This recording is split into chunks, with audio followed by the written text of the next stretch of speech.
Testing 1 2 1 2. Check 1 2 1 2. Not even gonna waste no time. Gonna get right into it. What's up, everybody? It's your boy Doggie Diamonds. Another episode of Doggie Diamonds No Filter. Today I got a special guest. I'm gonna let him introduce himself. So introduce yourself to the people. Yes, sir. Yes, sir.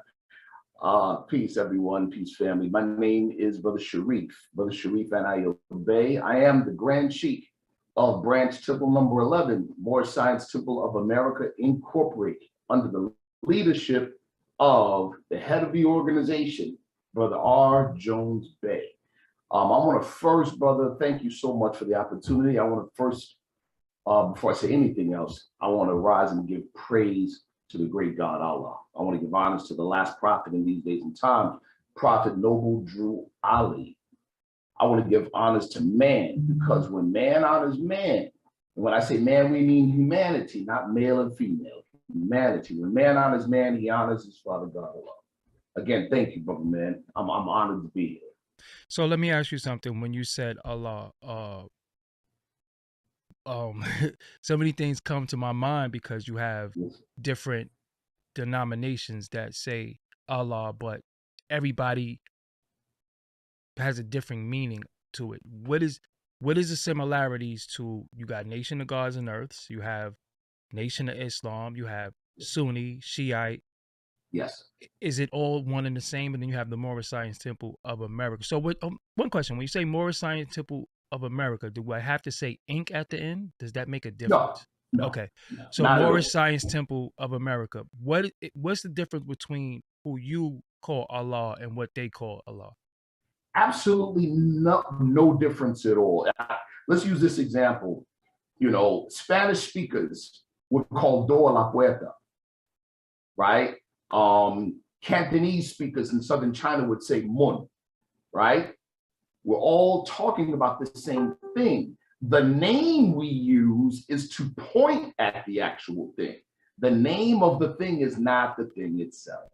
You see what I'm saying? Mm-hmm. So if somebody says Zeus, if somebody says Orunmila, if somebody says, you know, Amin Ra, I'm not tripping. Mm. You know what I'm saying? Because I know we're all talking about what we would describe as the causeless cause and the rootless root that's beyond verbal comprehension or beyond verbal description, but is closer to each and every one of us than our jugular vein. So when I see Doggie Diamonds, I see that very spark, or I should see that very spark of life that I have in myself as well. So why the greeting Islam? Say it again? Why the greeting Islam? Great question.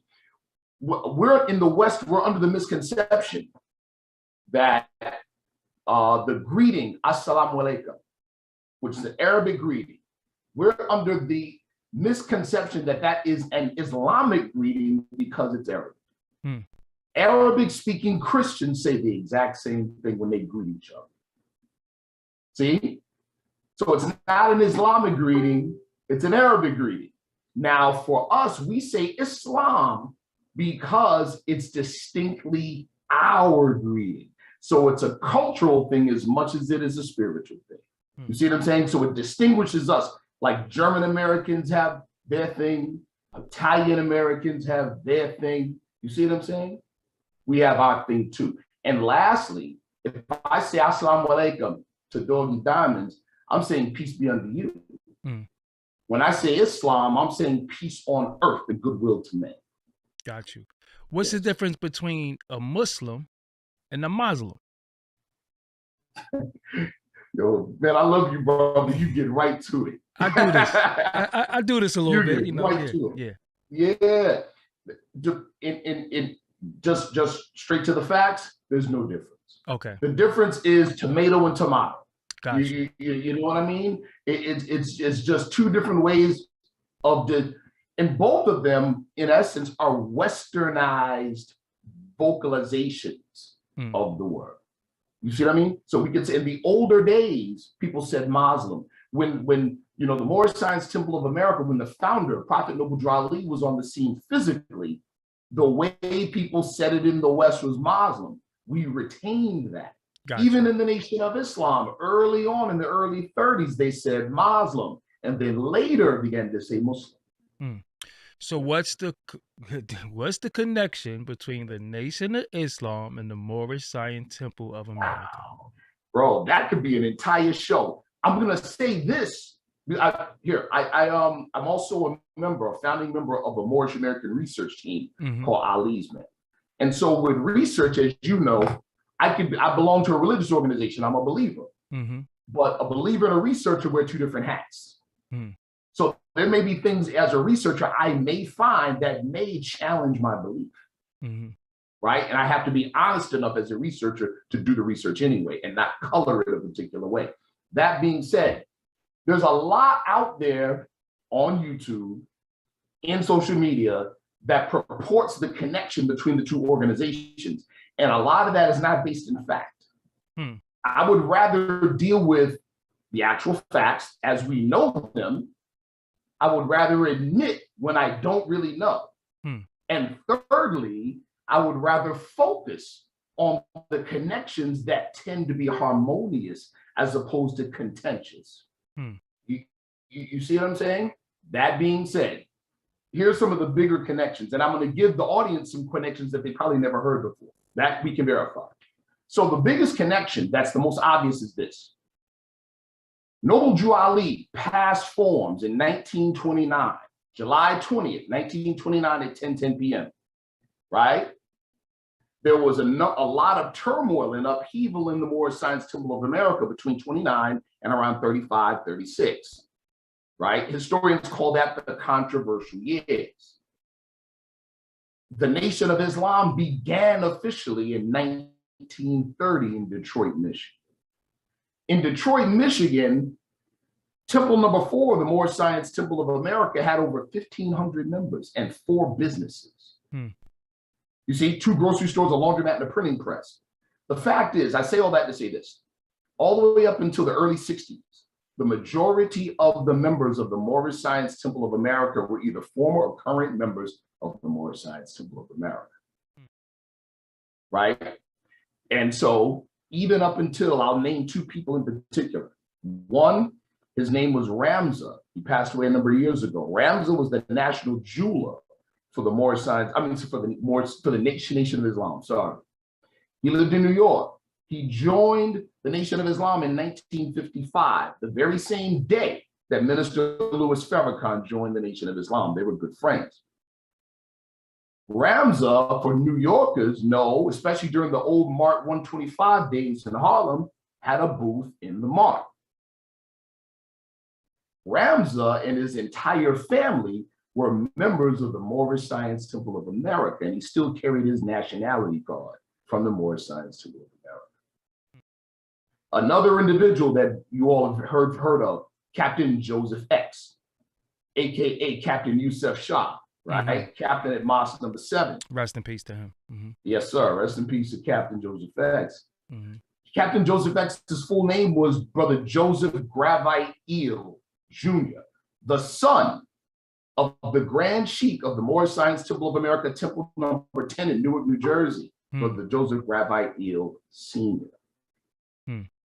So the real connections are much more intriguing and much more interesting than the others that people talk about, or the others that people purport. So you name 2 people that you can prove, but it's also, they say, the Honorable Elijah Muhammad come out of there too. What say you? This is what I'll say to that. I'll start with the known and go to the unknown. Okay. Known, we cannot definitively prove that the Honorable Elijah Muhammad was a member of Temple number 4, Moorish Science Temple of America. What we can prove is that Elijah Muhammad moved his family from Sandersville, Georgia to Detroit, Michigan in the year 1923. In 1928, the Moorish Science Temple of America had 1,500 of our people walking around with fezzes and turbans in the city of Detroit and 4 businesses. That's what we can prove. Got you. Right? We can prove in the year 1933.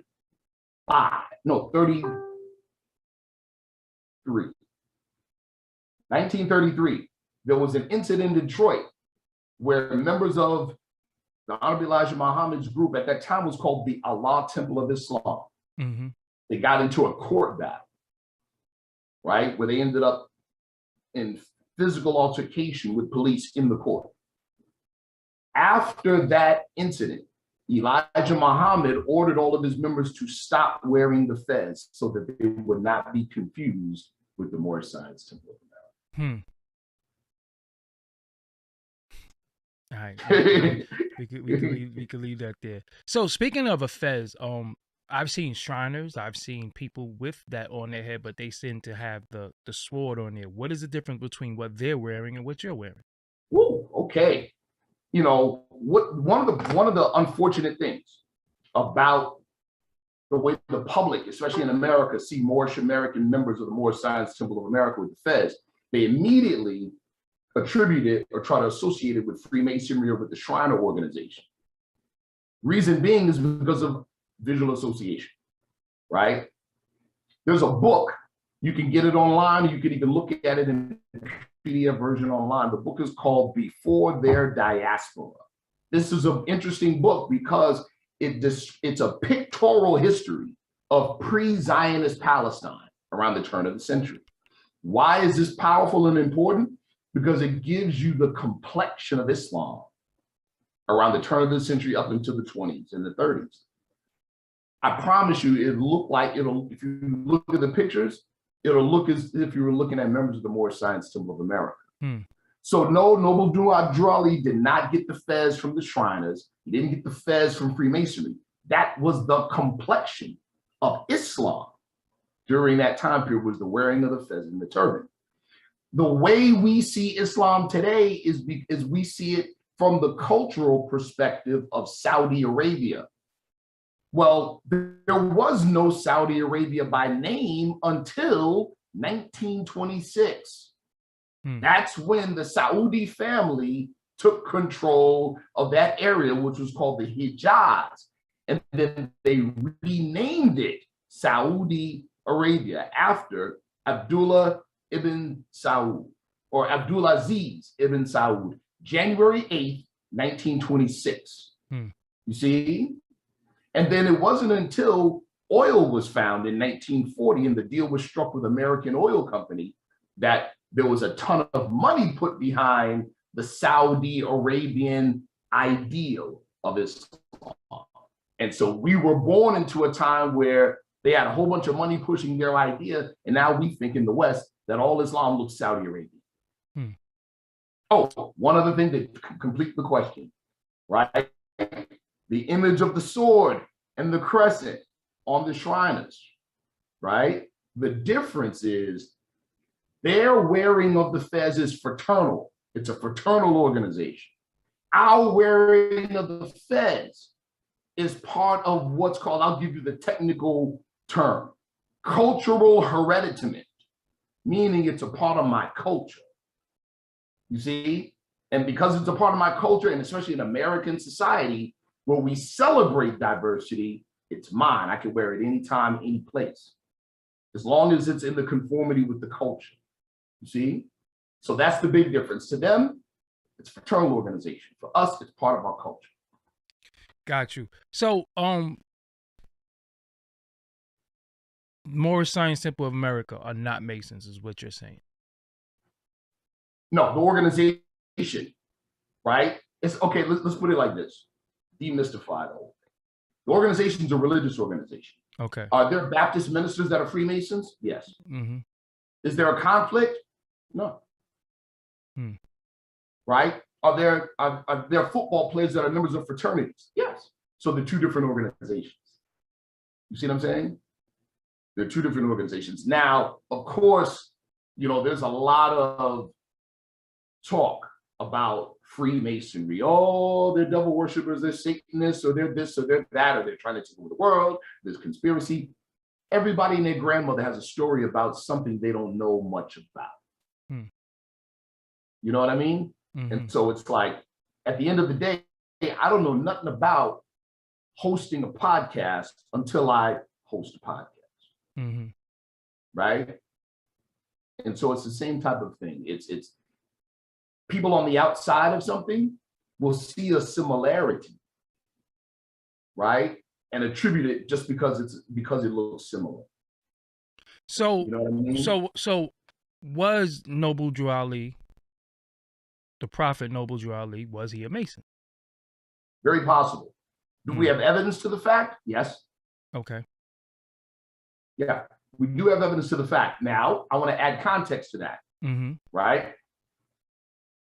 In the turn of the century, 1913, up until the 20s and the 30s, Europeans, we don't call Europeans white people. We'll talk about that in a sec too. The European status quo in America, right? You know what we were dealing with? We were dealing with Jim Crowism. We were dealing with segregation. We were dealing with these other things. It was not easy for our people to get things like insurance. And there was no Social Security. This is pre-New Deal, New Deal era.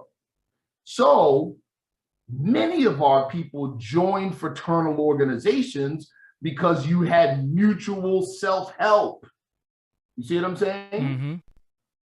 Many of our people were members of fraternal organizations. One in particular was called the Grand United Order of Odd Fellows. Why? Because it is a community or it's a help, aid, and assistance organization. You become a part of it, that becomes your Social Security. That becomes your accident insurance or whatever. You see what I'm saying? Because they all looked out for each other. So to say Noble Drew, to level Noble Drew Ali being a Freemason or being an odd fellow as if that was a negative thing, no. The vast majority of our people were members. The Honorable Elijah Muhammad openly stated he was a member. He was made a member. He joined in Sandersville, Georgia, before he moved to Detroit. That he was a Mason, that he admitted? Yes. Okay. So, reason why I asked that, I'm actually doing promotion. So when you see me looking down, that's what I'm doing. Nice. I'm just promoting it on my Instagram. Reason why I asked that, because I notice when it comes to a lot of Moors, the lingo is Masonic. Like when people say, if you standing on your square, that's Masonic, right? Am I bugging? Not at all. You're not. Even the way, if you look at some of the poses of the Prophet Noble Drew Ali, would be considered to be Masonic. That's why I asked that. Yes, so standing on your square, why is that such a used word used term with Moors? That's a beautiful, that's a great question, right? That's a great question. First, I'll just say this. The tools, some of the language, so a lot of the ideologies and principles that the institution of Freemasonry carries or preserves are older than the institution itself. Right? Okay. I'm a hip hop baby. You are too. Right? What did we inherit directly in the hip hop culture? That very same thing, I'm on my square. Right? Where did we get it from? The first hip hop radio station or radio show on AM WHBI, right? World famous Supreme Team. And so that's where we got this stuff. Even the link, even a lot of our language, it came from this. Standing on our square, where did we get that from? The gods, the nation of gods and earth, 5% nation of Islam, standing on our square, right? So these are things that would be familiar to a Freemason. They'd also be familiar to a Sufi member. They'd also be familiar with other groups and other institutions as well, because the tools are very useful and they outdate the institution itself. Got you. So, also, you have Mo, which is short for Moor. You have many Moors believe that we derive from Morocco. Yes. Then you have some Moors who believe that we're from Turtle Island. Right. What on earth is Turtle Island? Turtle Island. I want to address the first thing, Okay. right? So again, you know, the shortened abbreviated Mo, right? Like slang or whatever, you know, this is a natural outgrowth, you know, of community interaction and the use of a particular cultural term, right? So when we're introduced or reintroduced to the idea that people come from places, right? People come from places. You know, Germans come from Germany.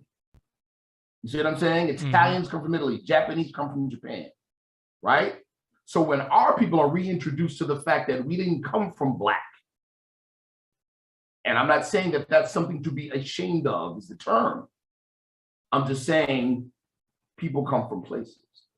And so identity, collective identity, was something that was stripped from us at a particular point in time. So when we're reintroduced to these things, what do we do with it? We're creative people. We flip it and bounce it. So, you know, shout out to our brothers in Soundview who've been saying that for the longest, right? They've been like, what's up, Mo? And da da da da da. You know, on the south side of Chicago, you get the same thing, right? Athens Park, LA, you hear the same thing. So it's become a part of the culture, which is a good thing. Just like when I say word or word is bond, that became part of hip hop culture that came straight out of the supreme wisdom lessons in the Nation of Islam, right? Now, the whole Turtle Island thing as opposed to Morocco, let's talk about that. Let's preface my answer with this very important fact about Africa. Every single nation on the African continent today, 54 of them, every single one is modern and not ancient. It's modern and not ancient. In other words, those borders, the political geography that separates those 54 nations, was drawn up as a result of the Berlin Conference, when Europeans, specifically the Belgians, came together and decided how they were going to chop up the continent for European dominance. Under King Leopold? Yes, sir.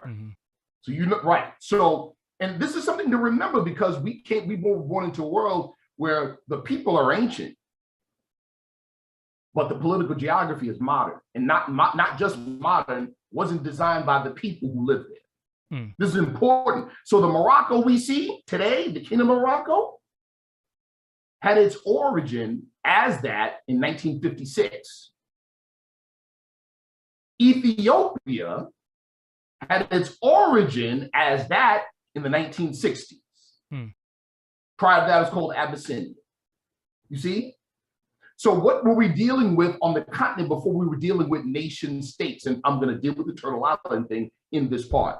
What were we dealing with prior to the Berlin Conference? What was Africa socio-politically like before the modern nation states on that continent? You were dealing with kingdoms, empires, and dominions. You see? Very few of us, right? We look at ancient times with modern eyes, and that messes us up. We're looking at it with the wrong eyes. There was no nation state of Ghana in the medieval era. You see what I'm saying? There was no pre-colonial Ethiopia. They didn't exist. You had tribes, you had nations. I'm sorry, you had kingdoms, you had empires, you had dominions. And empires encompass, or can encompass, many different lands, many different tribes, many different ethnic groups, many different people. So let's talk about the Turtle Island thing. Yeah, somebody, 1 second. Somebody keeps they sent in a super chat and they want to know, did you take an oath at a lodge? I'm sorry, say it again. Did you take an oath at a lodge? They want to know that. I don't understand what that means, but Did I take an oath at a lodge? I'm a member of the Moorish American Temple of America. And that's it. Okay. Yeah. That's it. So get into the Turtle Island thing. All right, here we go. Right? Remember, an empire is a political entity that can possess different territories, right? Like America, the United States of America is a nation state or a nation that behaves like an empire. Don't believe me? Look at Puerto Rico.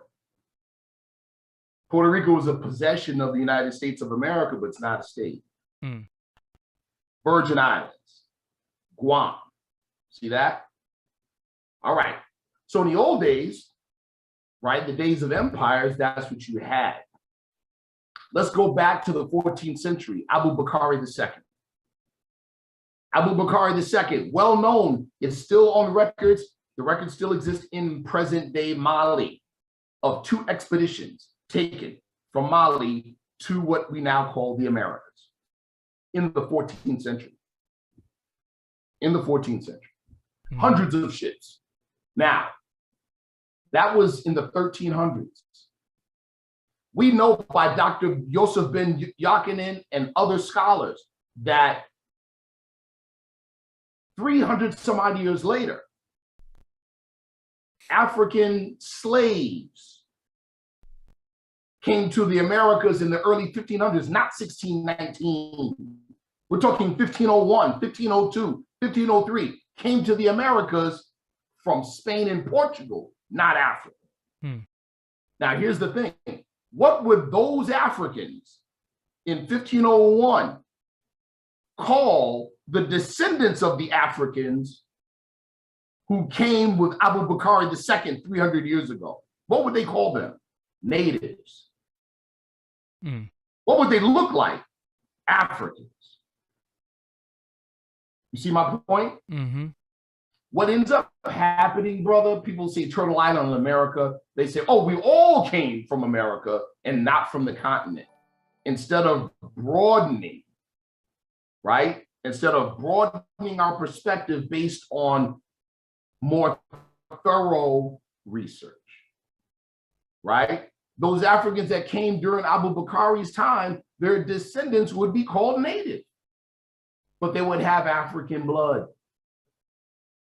The ones that came later would see them as native, but there would be cultural and linguistic similarities, which there were, which we actually have historical record of.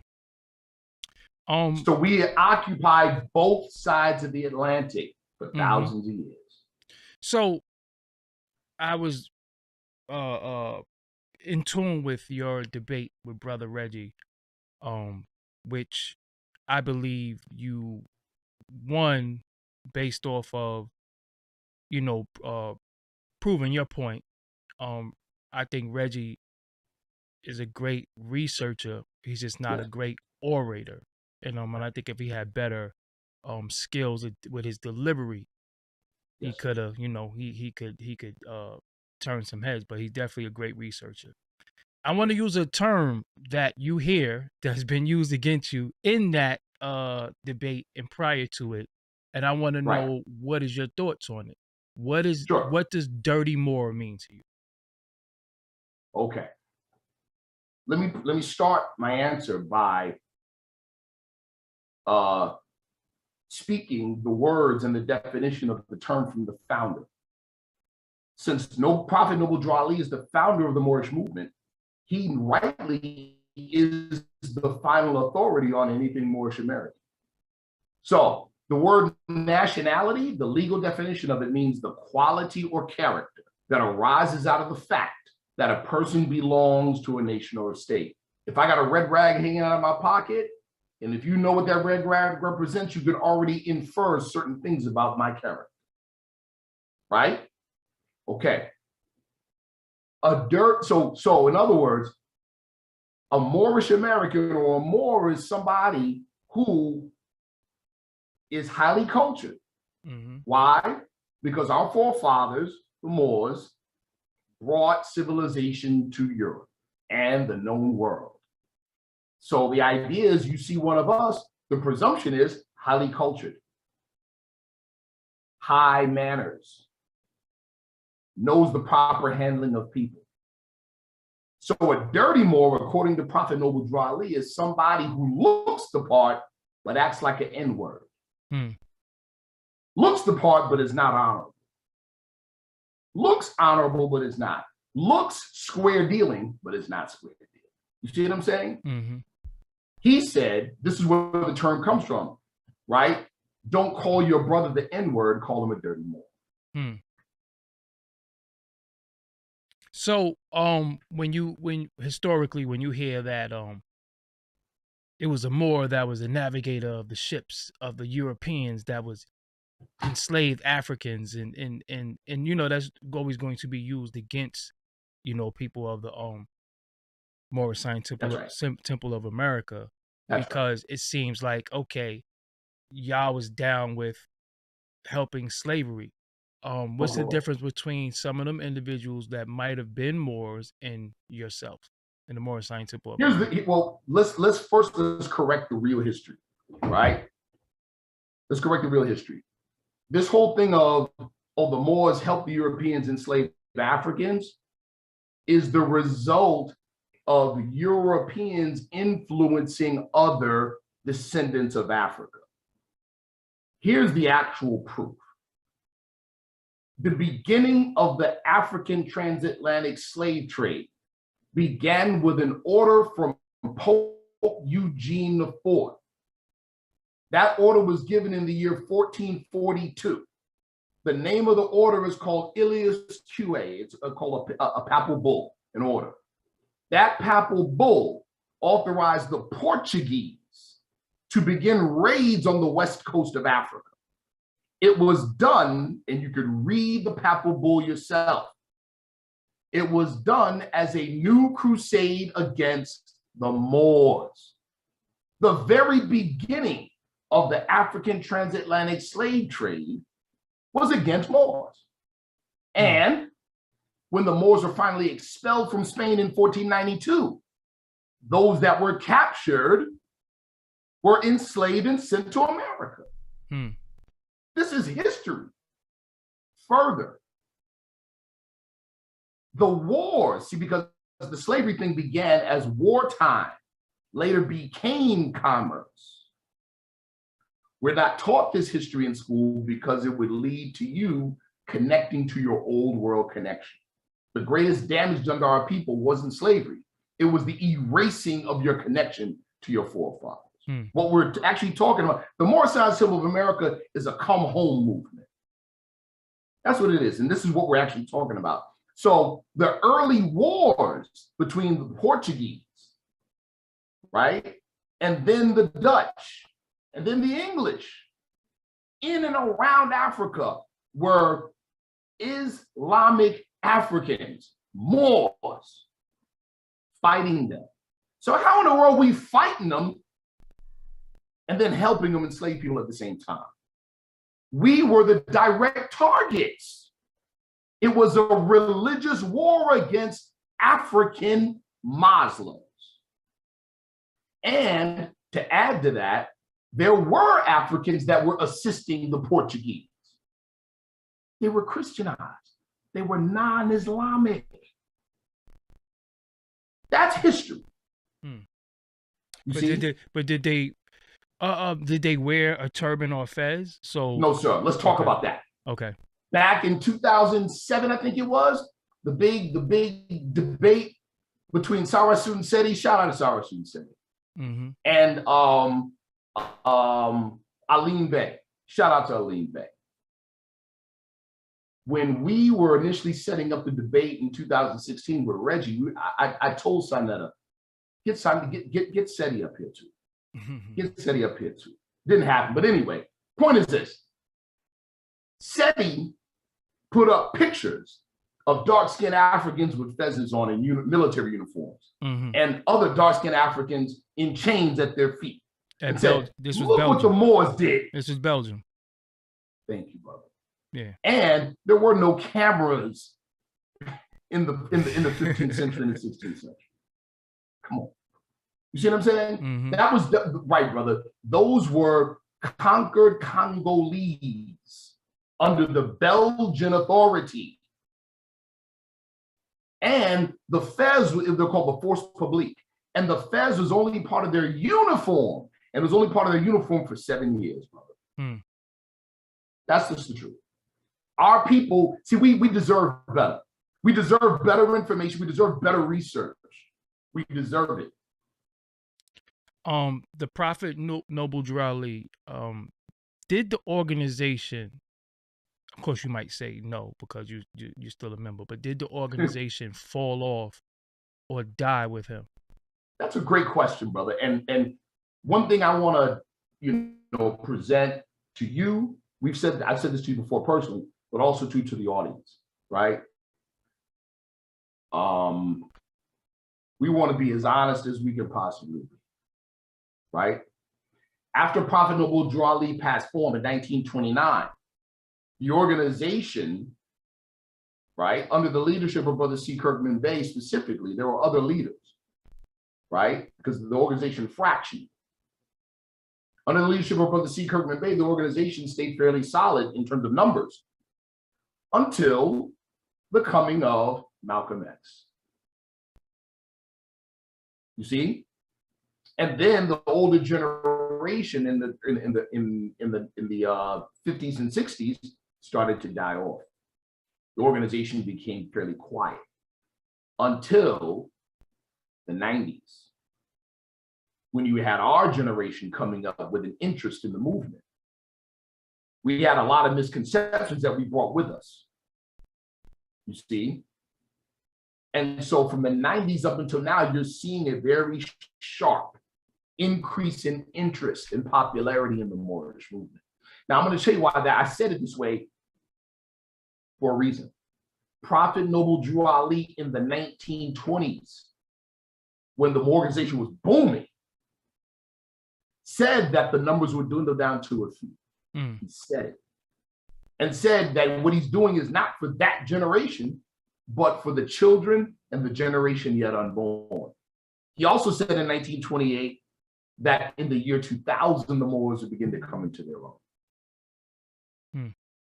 See what I'm saying? So even back then when he built it, he knew he didn't build it for the time he physically was in. It's for a future time. So when people say, with all due respect to my brothers in the Nation of Islam, who say, okay, Noble Durali didn't have enough knowledge to do the job. We're still in the process of seeing whether he did or not, because he did it for this time period, not the 20s and the 30s. See? Why is there so many splinter groups? Because you have Moorish Temple of America, you have people say, I'm not a temple Moor, I'm a Moor, but I'm not a temple Moor. Why is it so much division? Not saying that it's not in any other organization, but why is there so much division in the Moorish Science Temple of America? Or remember, the purpose, one of the major purposes of the organization, one of them, is to restore our old world identity and mindset. Okay? To restore our old world identity and mindset. In other words, what were you known as before slavery? What were you known as before getting labeled Negro, Black, colored, things that don't connect to your old world identity and your old world accomplishments, right? So that being said, in 2021, if there are people that Western society calls African Americans that are identifying as Moorish American, whether they're in the temple or not, then Prophet Noble Durali did his job. See, at least in that respect. You see what I'm saying? What's the next level? Okay, I have a name and an identity that connects me to some people in Spain, Portugal, North Africa, and those people, now we read George G.M. James' book, Stolen Legacy, where he says the Moors were the recipients and the custodians of the ancient Egyptian mystery system and culture. Now you have a real connection to ancient Egypt, instead of a gap is in built pyramids, all of a sudden we're slaves. See that? That's important. You see, and what I did is irrefutable, it's a part of history.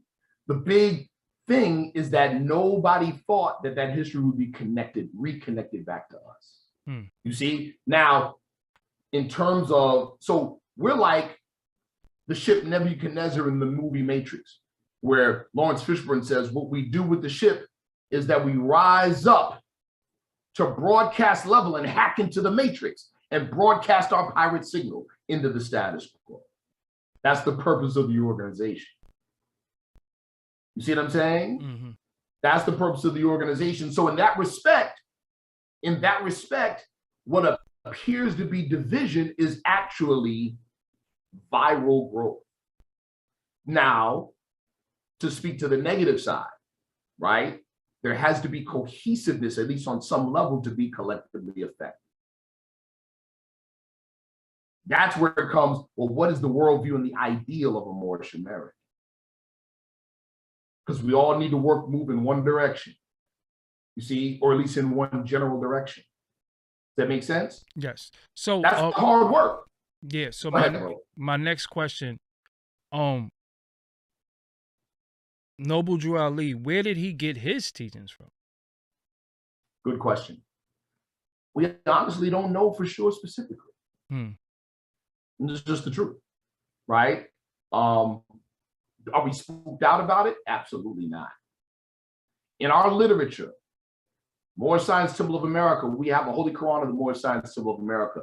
One of the most significant things about that piece of literature is that it includes the 18 missing years of Jesus' life. Now, whether people want to say they want to believe Jesus was true, was a factual historical person or not, is irrelevant at this point. What's relevant is that those 18 missing years demonstrate how he was prepared, right? You could have somebody that comes out of the womb, a natural basketball phenomenon. He still has to have a coach, doesn't he? He still has to have instructors, doesn't he? You see? Do the instructors have the natural innate ability as that guy? No. But do they know the rules? Yeah. Can they guide him? Yeah. Can they bring out his innate potential? Absolutely. So we're not spooked out about the fact that people helped to prepare Prophet Noble Durali. Could they do what he did? Nope, because they would have done it. But they recognized in him and poured into him. You see? Man and Allah are one. We are not spooked out. What does adept mean? Say it again, brother. What does adept mean? Okay, that's a good question. An adept is someone who is exceptionally skilled at a particular thing. Right? That's what an adept is. So an adept at what? An adept in the Moorish Science Temple of America, we have in our literature, we say, for what purpose was the Moorish Science Temple of America founded? The answer is for the uplifting of fallen humanity. So an adept in the Moorish Science Temple of America is one who is highly skilled in uplifting people. That's what it is. It's not somebody that, oh, I know astrology, or I know this, or I know that. Those are great tools. But if you're not using it, and if you have an inability or a lack of ability to use it to uplift your brother and sister. So one of the biggest controversial things about being a Moor is I don't have to drive around with no license. I don't have to pay taxes. Right. You don't have no jurisdiction over me. Right. And I'm a sovereign citizen. How much of that is correct and how much of that is straight up and down bullshit? Brother, every single one of those things you mentioned has absolutely nothing to do with the Moorish movement or the Moorish Science Temple of America. None of them. None of those things have anything to do. Where that came from, brother? Remember what I said in the 90s, many of us came into the movement with wrong conceptions and misconceptions? That's the major misconception we brought to the movement. And let me be more specific. It's not that we brought it to the movement. We worked to attach the ideal of Moorish identity to that foolishness. That's what we did. We thought that the Moorish movement was all about separating from the United States government, that we're not citizens, that because this is our land and we have ancestral tie to the land, that we don't pay taxes. And that we can travel freely. Therefore, you cannot turn my right to travel into a licensed permission thing. But here's where we got it from, brother. We got it from other people that were using the same tactics, but for totally different reasons. We got it from the European sovereign citizen movement. The sovereign citizen movement is a direct offshoot of neo-Confederates that are still ticked off about having to recognize us as citizens after the Civil War. We got it from people that if they had their way today, we'd be in physical change tomorrow. You know where the most of these people are right now, brother? Right. The alt-right, radical Republicans. Makes sense. That's the truth, brother. Yeah. That's where we got that stuff from. It's wrong. I don't care how many successes we've racked up under our belt. And to be truthful, we racked up what we thought were successes back in the 90s because we were ahead of the curve with law enforcement. Not so today. So explain to me, and what on earth is status correction? That's where this comes from. The status correction demonstration comes from a number of individuals, but it comes from a group of Europeans that led what's called the redemption movement. In particular, a man in the Midwest by the name of Roger Elvick. I want to give the viewers a lot of stuff to go look at. Look up the man, his name is Roger Elvick. That is where we get the whole status correction thing. It came from the redemption movement. Roger Elvick's still in jail. See that? Yeah. So why Bey? Why L? Why is those surnames that many people in the Moorish Science Temple of America take? Here we go. You have, like I mentioned, nationality, right? What comes nationality is free national standards. In other words, with identity comes culture. You see what I'm saying? And it's culture that brings people together and unifies them. This is the biggest fear of the status quo. I can quote J. Edgar Hoover on this when he asked, what is the number one threat to America? And he said, Black unity. You know that a racketeering influence corrupt organization charge from the feds, 848, is coming together as a criminal organization. It's organization that's the big fear.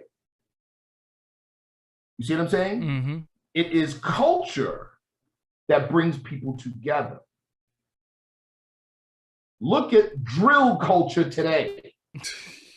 That's an example of the wrong thing to bring together people on. You see what I'm saying?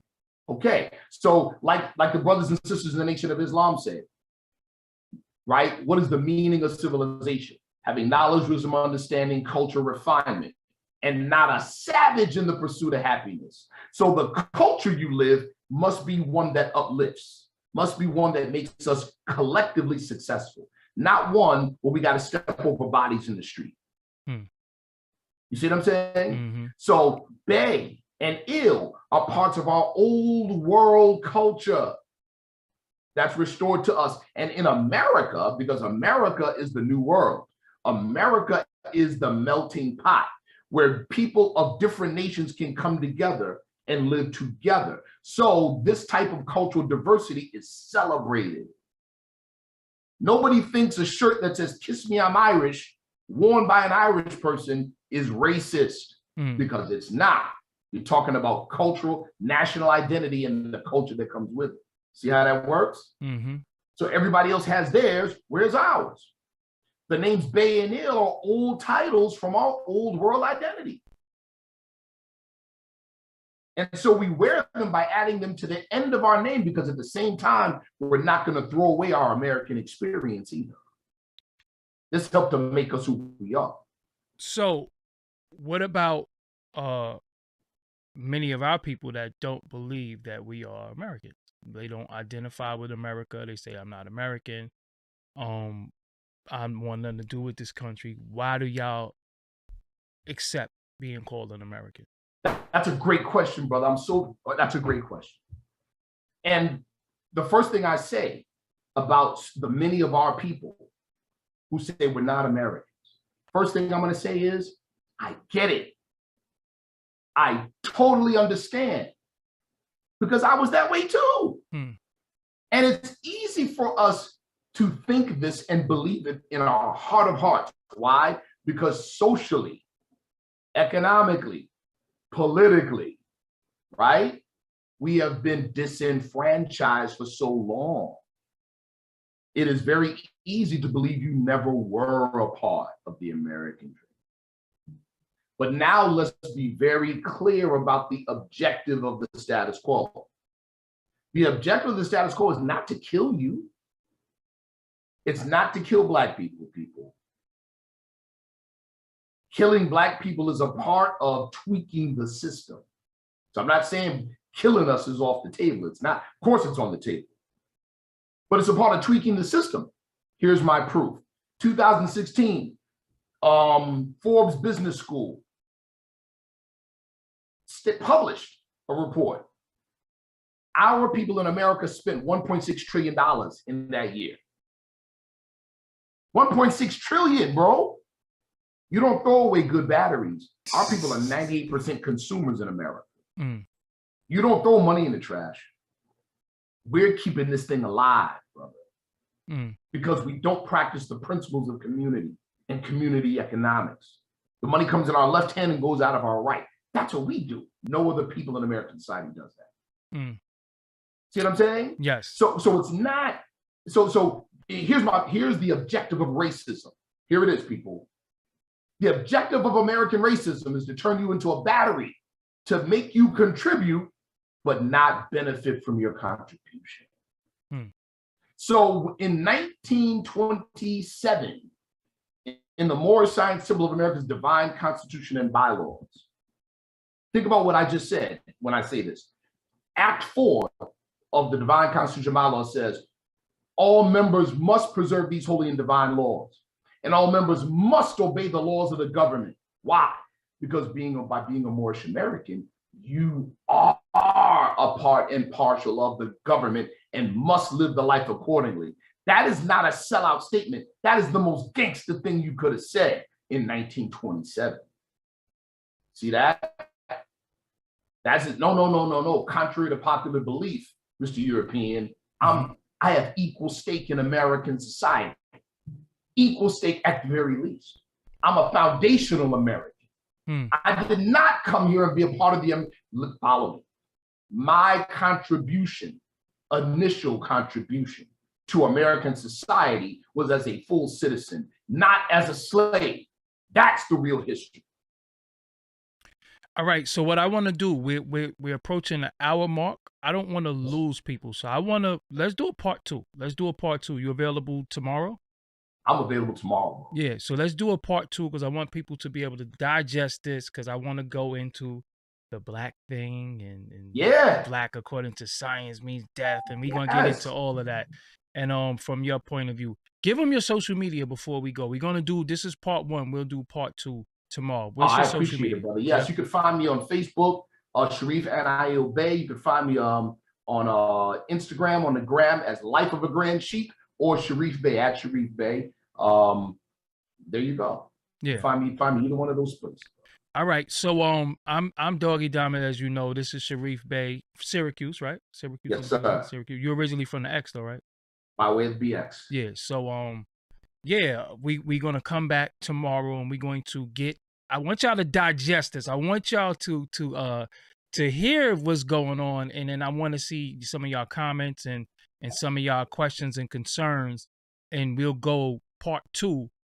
We'll go into that, because I already know the main things and most of the things that's been used against the Moorish Science Temple of America, as far as some of Of the course. bashing, so we could address all that. So with that, I'll holler at you later on. So we'll be back For sure. tomorrow, same bat time, same bat channel, 9 p.m. This 9 p.m. tomorrow we'll do 9 p.m. And Yes. I'll holler at y'all tomorrow. Right. I'm gonna holler at you, but let me close out. All right.